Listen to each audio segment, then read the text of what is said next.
around to all the places in the world, so it's tough for me. As if that weren't trying enough, imagine making that trek with a family in tow, including Gloria's then toddler daughter, Emily. It's not that it's difficult, because she made it very easy. She really traveled the world and didn't give me a moment's, trouble. But when I get off stage, she's waiting for me to be mommy, so I can't just crash. And it's important for me to spend time with her. It's just that in that case, it's not that easy that you just relax. But I would have it no other way. I mean, I really would not go anywhere without her. I miss her like crazy if I'm just gone one day. So she did great.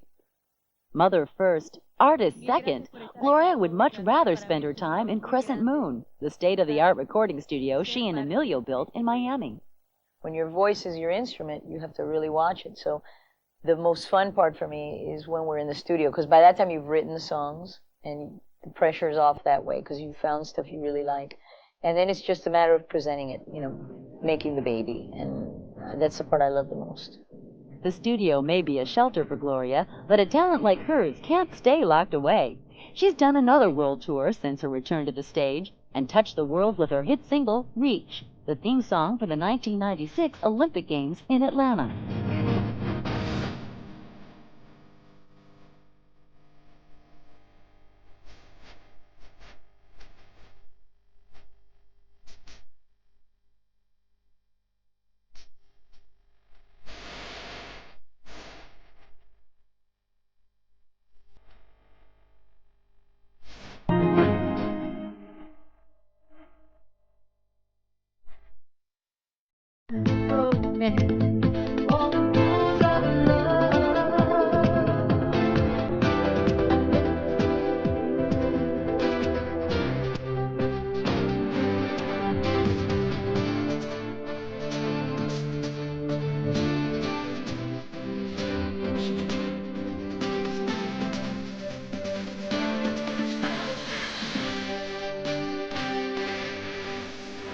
The theme behind Gloria's work is loud and clear.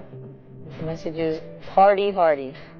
It's all about that. It's about celebration, about a good time.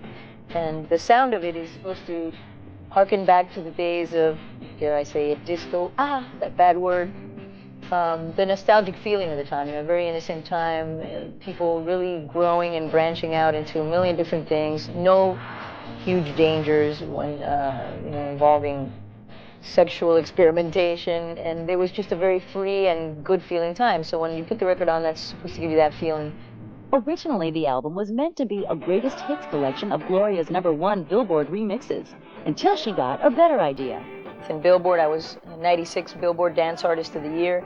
So we thought, let's do these as an album form. But the more I thought about it, the more I wanted to do that same concept, but with original stuff. So there would be new music out there for the fans and for myself, because it's a lot more fun to do that than just rehash the stuff you did. So the idea when we were writing it was to write songs that were already remixes. Not that you take a song and then remix it, but write it in that vein. And then once we had that, we even took it to a different level by sending it to the remixers and used a lot of the fusion of their concepts with ours. And each song, some of them were more of their sound, some of them were legitimately what we did and we didn't change it. But it just kept growing and taking it to another level. And then finally, I wanted to tie it all together and make it seamless. The record, once you put it on, it doesn't stop until the end. And it was great fun for me after I picked the order of the songs, really to tie them together in a very natural way. And that for me was the icing on the cake that made it all like one big party. The first single, Heaven's What I Feel, was recorded in 3 different languages for the world to enjoy. It's one of those songs that really works in any language, I think. And I've always wanted to record French because I studied French, not only through high school, but it was my minor in college. And my first job was an interpreter in customs and immigration, which was very interesting when I was 17. The only job I've had other than this band. And it worked great. It works well in all 3 languages. Went out dancing a lot with a little group of people. We own a hotel on Ocean Drive, and we danced for 2 to 3 hours straight, nonstop, Friday night sometimes. And I'm glad because I was getting back into video mode, so it helped a lot. Just stuff everybody does, normal people do. And they allow me to do it in Miami, and so much so. Homegirl there, they let me be. The private Gloria is a poster girl for traditional values. Although she works hard, family always comes first. Disney always does it in grand style, and how could it be better than this? We got like mini decked out in that Latin vibe. Emily even said, Minnie's Cuban. She looks lovely. We're very happy. Giving back to the community comes next. Gloria did a brief stint as a delegate to the United Nations, and in 1992, she held a fundraising concert for the devastated victims of Hurricane Andrew. Both she and Emilio support a wide variety of charitable causes. The Toys R Us event was fabulous. They raised over $5 million, which is great.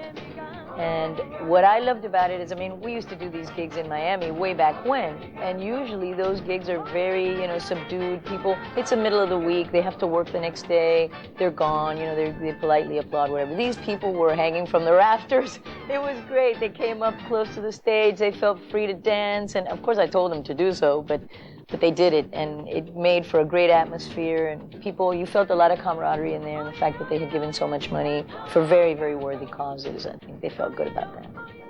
The world looks at her as a superstar with a heart of gold, the little girl from Cuba who made her dreams come true. But how does Gloria define herself? Well, apparently short, because everybody that meets me, it's like, you're so tiny. I don't feel any height, but I must be extremely small, apparently. A mother first, definitely. Wife, woman, singer, all those things. But I'm very sincere, and I'll always tell you honestly what I think. That's about it.